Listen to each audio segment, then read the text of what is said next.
hindi na ako mag-uutos ng kabutihan. Hayaan ko na lang sila, bahala na sila, basta ako gumagawa ako ng kabutihan para sa aking sarili.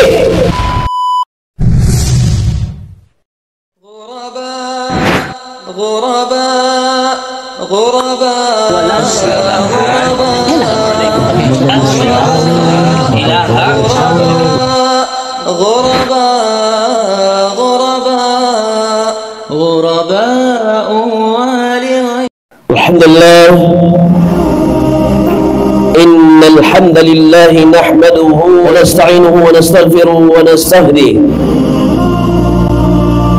ونعوذ بالله من شرور أنفسنا ومن سيئات أعمالنا من يهده الله فلا مضل له ومن يضلل فلا هادي له أشهد أن لا إله إلا الله وحده لا شريك له وأشهد أن محمدا عبده ورسوله صلوات الله وسلامه عليه وعلى آله وأصحابه ومن تبعهم بإحسان إلى يوم الدين أما بعد. يا أيها المسلمون، يقول الله سبحانه وتعالى عز وجل بعد أعوذ بالله من الشيطان الرجيم: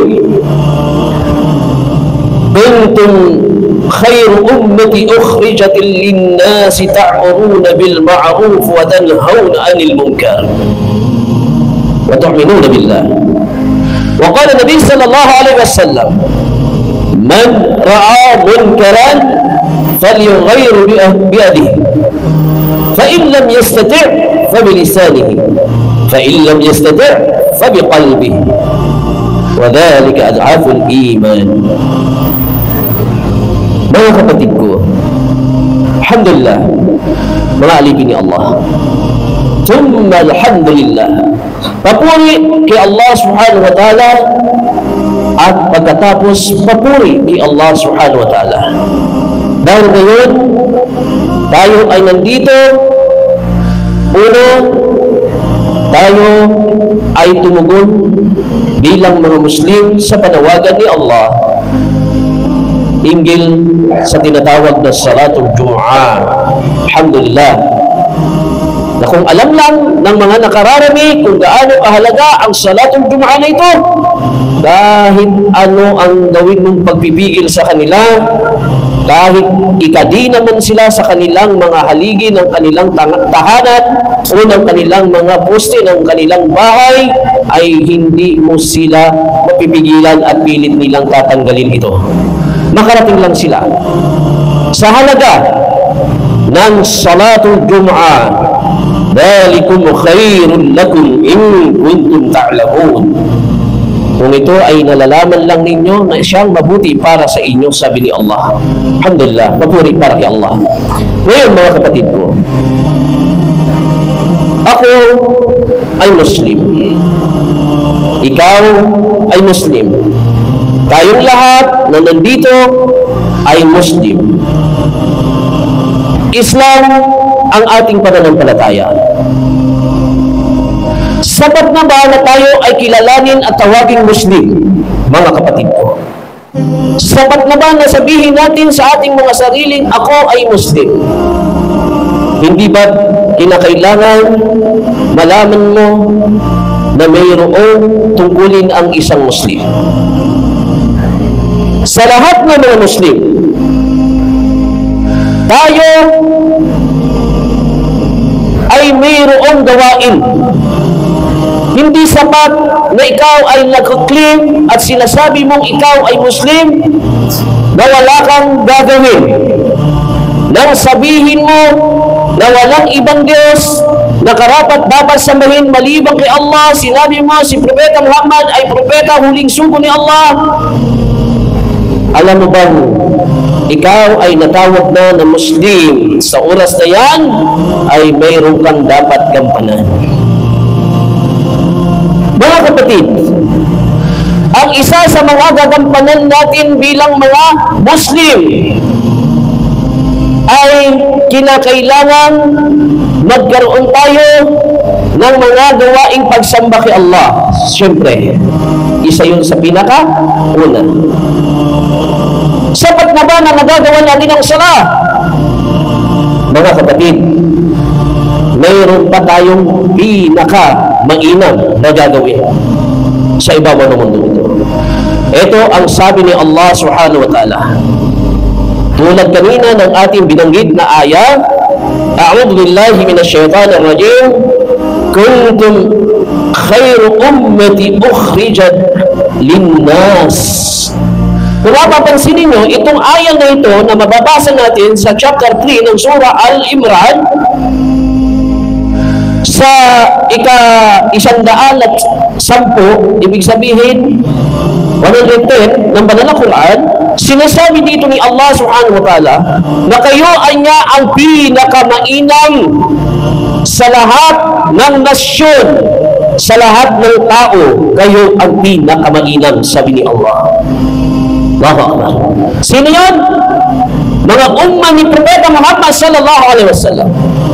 Kayo ang lumabas sa lahat ng nasyon na pinakamailam. Ibig sabihin, lahat ng umma ni Propeta Muhammad sallallahu alaihi wasallam na nagsasabing sila ay mga Muslim, sila ang pinakamainam. Tayo ang pinakamainam. Ano kaya ang dahilan? Bakit tayo ang pinakamainam? Ha? Sa lahat. Itong pinagagawa sa atin. Ata'muruna bil ma'ruf wa tanhauna 'anil munkar. Ang pinagagawa sa atin ay yung mag-utos ng mabuti, mag-utos ng kabutihan, at wa tanhauna 'anil munkar, magbawal ng masama. Ha?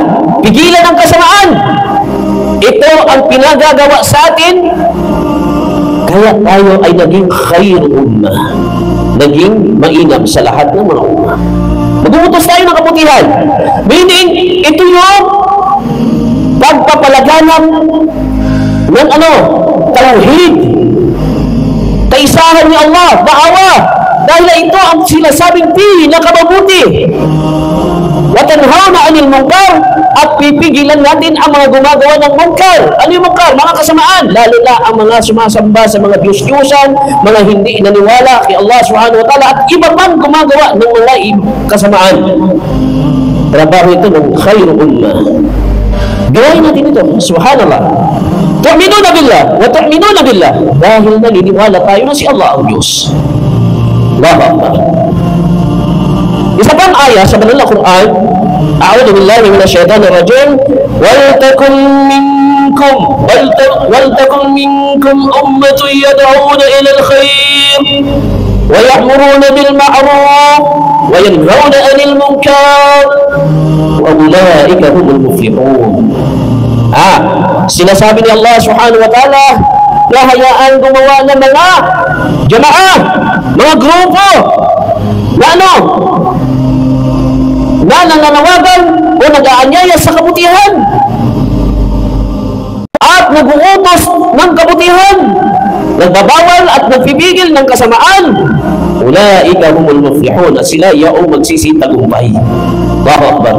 Ito ang pinakadahilan, mga kapatid, kaya hindi natin pwedeng itigil ang isang community na kapag walang nag-uutos ng kabutihan, masisira ang community, masisira ang komunidad, masisira ang pamayanan kapag nawala ang pag-uutos ng kabutihan at ng pagbabawal ng masama.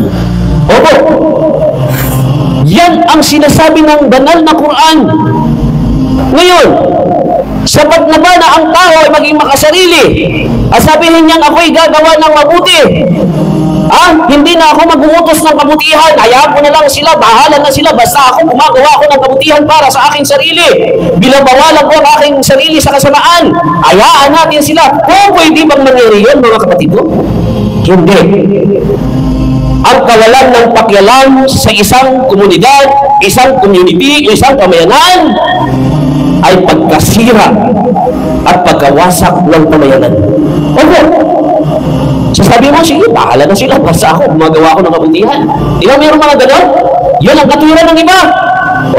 Tingnan natin, mga kapatid, itong sinabi ni Allah sa banal na Quran, A'udhu billahi minash shaitanir rajim, واتقوا فتنة لا تصيبن الذين ظلموا منكم خاصة واعلموا أن الله شديد العقاب. Ano sabi ni Allah? Sabi niya, katakutan ninyo ang pagsubok na hindi darating para lang sa mga makasalanan na kabilang sa inyo. Ang parusa ay darating sa lahat. Allahu Akbar. Tingnan ulit mo. Ang parusa ay darating sa lahat kung kayo ay hindi mag-uutos ng kabutihan at magbabawal ng masama. Wallahu a'lamu anna Allah shadidul iqab. Sapagkat si Allah ang nakababatid at siya ang pinakamatindi sa pagpaparusa. O nakita mo ninyo mga kapatid?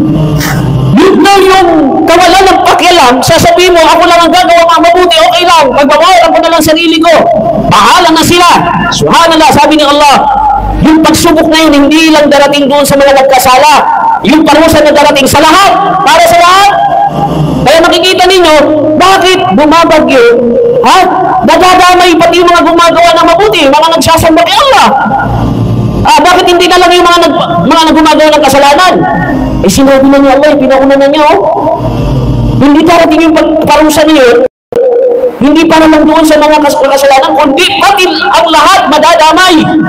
Lingkod, kasama yung mga yung mga tao na hindi na gumagawa ng masama, kasama sila sa mga nadadamay, di ba? Subhanallah. Sinabi na ni Allah yun, mga kapatid. Yan ang dahilan. Kaya hindi po pwede na wala tayong pakialam.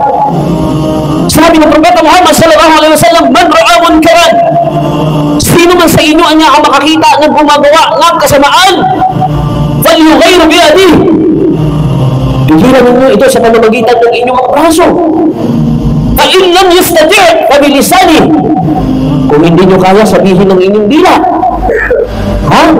Fa in lam yastati' fa bi qalbihi. Kung hindi naman kaya, isa puso na lang. Wadhalika adaa'iful iman. Ibig sabihin, ito ang pinakamahina na pananampalataya. Saan tayo ngayon? Saan na yung mga ilan sa mga Muslim? Hinahayaan na lang yung mga gawaing kabutihan, hindi nag-uutos ng kabutihan.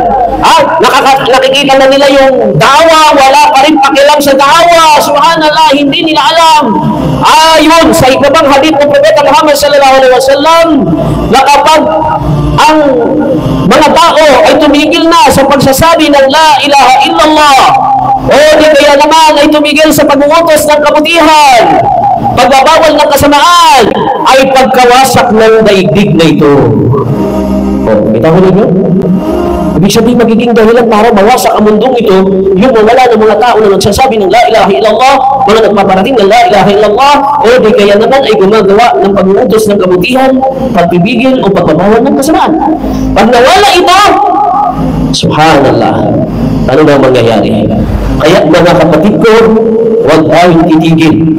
Lalo nating himukin ang ating mga sarili na magkaroon tayo ng pakialam sa pag-uutos ng kabutihan, pagbibigil o pagbabawal ng kasamaan, ay lalo tayong magpusigi mga kapatid ko. Habang tayo ay nabubuhay pa, marami pa tayong pwedeng gawin.